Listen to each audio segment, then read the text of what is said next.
ಎಲ್ರಿಗೂ ನಮಸ್ಕಾರ. ನಾನು ರಾಜೇಶ್ವರಿ, ರಾಜಿ ಅಡುಗೆ ಚಾನೆಲ್ಗೆ ನಿಮ್ಮೆಲ್ಲರಿಗೂ ಸ್ವಾಗತ.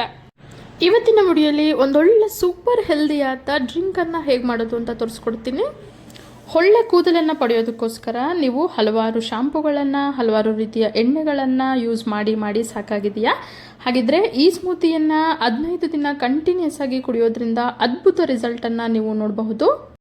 ನಾನು ಕೂಡ 6 ತಿಂಗಳು ಈ ಸ್ಮೂತಿಯನ್ನು ಕುಡಿದು ರಿಸಲ್ಟ್ಸ್ನ ನೋಡಿ ಈ ವಿಡಿಯೋನ ಪೋಸ್ಟ್ ಮಾಡ್ತಾ ಇದ್ದೀನಿ. ಬನ್ನಿ ಈಗ ತಡ ಮಾಡದೆ ಈ ಹೆಲ್ದಿ ಡ್ರಿಂಕನ್ನು ಹೇಗೆ ಮಾಡೋದು ಅಂತ ನೋಡೋಣ. ಮೊದಲಿಗೆ ಒಂದು ಬೌಲಿಗೆ 5 ಗೋಡಂಬಿಯನ್ನು ಸೇರಿಸ್ಕೊಳ್ತಾ ಇದ್ದೀನಿ. ನಂತರ 5 ಬಾದಾಮಿ, 2 ವಾಲ್ನಟ್ಟನ್ನು ಸೇರಿಸ್ಕೊಳ್ತಾ ಇದ್ದೀನಿ. ನಂತರ 1 ಒಣಖರ್ಜೂರನ್ನು ಸೇರಿಸ್ಕೊಳ್ತಾ ಇದ್ದೀನಿ. 8 ಒಣದ್ರಾಕ್ಷಿಯನ್ನು ಸೇರಿಸ್ಕೊಳ್ತಾ ಇದ್ದೀನಿ. ನಂತರ 1 ಟೀ ಸ್ಪೂನಷ್ಟು ಕುಂಬಳಕಾಯಿ ಬೀಜ, 1 ಟೀ ಸ್ಪೂನಷ್ಟು ಸೂರ್ಯಕಾಂತಿ ಬೀಜನ ಸೇರಿಸ್ಕೊಳ್ತಾ ಇದ್ದೀನಿ. ನಂತರ 1 ಟೀ ಸ್ಪೂನಷ್ಟು ಅಗಸೆ ಬೀಜನ ಸೇರಿಸ್ಕೊಳ್ತಾ ಇದ್ದೀನಿ. 1 ಅಂಜೂರನ್ನು ಸೇರಿಸಿ ಅರ್ಧ ಕಪ್ಪಷ್ಟು ನೀರನ್ನು ಸೇರಿಸ್ಕೊಳ್ತಾ ಇದ್ದೀನಿ. ಈಗ ಇದನ್ನು 6 ರಿಂದ 8 ಗಂಟೆಗಳ ಕಾಲನಾದರೂ ನೆನೆಯೋದಕ್ಕೆ ಇಡಬೇಕು. ನಾನು ರಾತ್ರಿ ನೆನೆಸಿ ಇಡ್ತೀನಿ, ಬೆಳಗ್ಗೆ ಅಷ್ಟರಲ್ಲಿ ಚೆನ್ನಾಗಿ ನೆಂದಿರುತ್ತೆ. 8 ಗಂಟೆಗಳ ನಂತರ ನೋಡೋಣ ಬನ್ನಿ. ನೋಡಿ, ಎಲ್ಲವೂ ಕೂಡ ತುಂಬ ಚೆನ್ನಾಗಿ ನೆಂದಿದೆ. ಒಣ ಖರ್ಜೂರನ್ನು ಬೀಜ ಸಮೇತ ನೆನೆಸಿರೋದ್ರಿಂದ ಮೊದಲು ಈ ಒಣ ಖರ್ಜೂರದಲ್ಲಿರೋ ಬೀಜನ ತೆಕ್ಕೊಳ್ಳೋಣ. ಒಣ ಖರ್ಜೂರದಲ್ಲಿ ಸಿಹಿ ಕಡಿಮೆ ಇರೋದ್ರಿಂದ 2 ಬೇಕಿದ್ರೂ ಸೇರಿಸ್ಕೋಬಹುದು. ಈಗ ಇದಿಷ್ಟನ್ನು ನೀರು ಸಮೇತ ಬ್ಲೆಂಡರ್ಗೆ ಸೇರಿಸ್ಕೊಳ್ತಾ ಇದ್ದೀನಿ. ರಾತ್ರಿ ನೆನೆಸ್ಬೇಕಾದ್ರೇ ಕುಂಬಳಕಾಯಿ, ಸೂರ್ಯಕಾಂತಿ, ಅಗಸೆ ಬೀಜನ ಬಿಟ್ಟು ಮಿಕ್ಕೆಲ್ಲವನ್ನು ಕೂಡ ಚೆನ್ನಾಗಿ ತೊಳೆದೇ ನೆನೆಸಿದ್ದೀನಿ. ಹಾಗಾಗಿ ಈಗ ನೀರು ಸಮೇತ ಬ್ಲೆಂಡರ್ಗೆ ಸೇರಿಸ್ಕೊಳ್ತಾ ಇದ್ದೀನಿ. ನಂತರ ಇದಕ್ಕೆ 1 ಬಾಳೆಹಣ್ಣನ್ನು ಕಟ್ ಮಾಡಿ ಸೇರಿಸ್ಕೊಳ್ತಾ ಇದ್ದೀನಿ. ಬಾಳೆಹಣ್ಣು ಸೇರಿಸೋದು ಕಂಪ್ಲೀಟ್ಲಿ ಆಪ್ಷನಲ್ಲು. ನಿಮಗೆ ಬೇಡ ಅಂತಂದರೆ ಬರೀ ನೆಂದಿರೋ ಡ್ರೈ ಫ್ರೂಟ್ಸನ್ನೇ ಜ್ಯೂಸ್ ಮಾಡಿ ಕುಡಿಬಹುದು.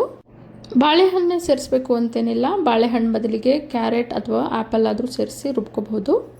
ಬಾಳೆಹಣ್ಣು ಸೇರಿಸಿದ ನಂತರ ಅರ್ಧ ಕಪ್ಪಷ್ಟು ನೀರನ್ನು ಸೇರಿಸಿ ನೈಸಾಗಿ ಬ್ಲೆಂಡ್ ಮಾಡ್ಕೊಳ್ಳೋಣ.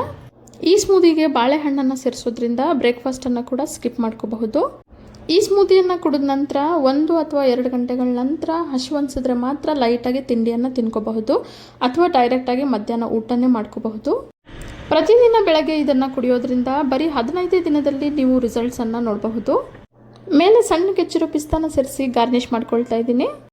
ಇದು ಬರೀ ಏರ್ ಫಾಲ್ ಸ್ಟಾಪ್ ಮಾಡೋದಲ್ಲದೆ ದೇಹಕ್ಕೆ ಬೇಕಾಗಿರೋ ಎಲ್ಲ ರೀತಿಯ ಪೋಷಕಾಂಶಗಳನ್ನು ನೀಡೋದ್ರ ಜೊತೆಗೆ ಆರೋಗ್ಯವಾಗಿರೋದಕ್ಕೆ ಸಹಾಯ ಮಾಡುತ್ತೆ. ಈ ಹೆಲ್ದಿ ಡ್ರಿಂಕನ್ನು 15 ದಿನ ಕಂಟಿನ್ಯೂಸ್ ಆಗಿ ಕುಡಿದು ನಂತರ ವಾರದಲ್ಲಿ 2 ದಿನ ಕುಡಿದ್ರೂ ಸಾಕು. ಬರೀ ಹೇರ್ ಫಾಲ್ ಸ್ಟಾಪ್ ಮಾಡೋದಲ್ಲದೆ ಆರೋಗ್ಯದಲ್ಲೂ ಕೂಡ ಹಲವಾರು ವ್ಯತ್ಯಾಸಗಳನ್ನು ನೀವು ನೋಡಬಹುದು. ಇವತ್ತಿನ ಈ ಸೂಪರ್ ಹೆಲ್ದಿ ಡ್ರಿಂಕ್ ನಿಮಗೆಲ್ಲ ಇಷ್ಟ ಆಗಿದೆ ಅಂದ್ಕೊಂಡಿದ್ದೀನಿ. ಇಷ್ಟ ಆಗಿದ್ದರೆ ಈಗಲೇ ಒಂದು ಲೈಕ್ ಮಾಡಿ, ಹಾಗೆ ನಿಮ್ಮ ಫ್ಯಾಮಿಲಿ ಆ್ಯಂಡ್ ಫ್ರೆಂಡ್ಸ್ ಜೊತೆ ಶೇರ್ ಮಾಡಿ. ಮತ್ತಷ್ಟು ಸುಲಭ ಹಾಗೂ ರುಚಿಯಾದ ರೆಸಿಪಿಗಳಿಗೋಸ್ಕರ ರಾಜಿ ಅಡುಗೆನ ಸಬ್ಸ್ಕ್ರೈಬ್ ಆಗೋದನ್ನು ಮರಿಬೇಡಿ. ಹಾಗೆ ಯಾರೆಲ್ಲ ಈವರೆಗೂ ನನ್ನ ಚಾನಲ್ನ ಸಬ್ಸ್ಕ್ರೈಬ್ ಮಾಡ್ಕೊಂಡಿದ್ದೀರಾ, ನಿಮ್ಮೆಲ್ಲರಿಗೂ ಹೃದಯಪೂರ್ವಕ ಧನ್ಯವಾದಗಳನ್ನು ತಿಳಿಸ್ತಾ ಮತ್ತೊಂದು ರುಚಿಯಾದ ರೆಸಿಪಿಯೊಂದಿಗೆ ಮುಂದಿನ ವಿಡಿಯೋದಲ್ಲಿ ಭೇಟಿಯಾಗೋಣ. ಧನ್ಯವಾದಗಳು.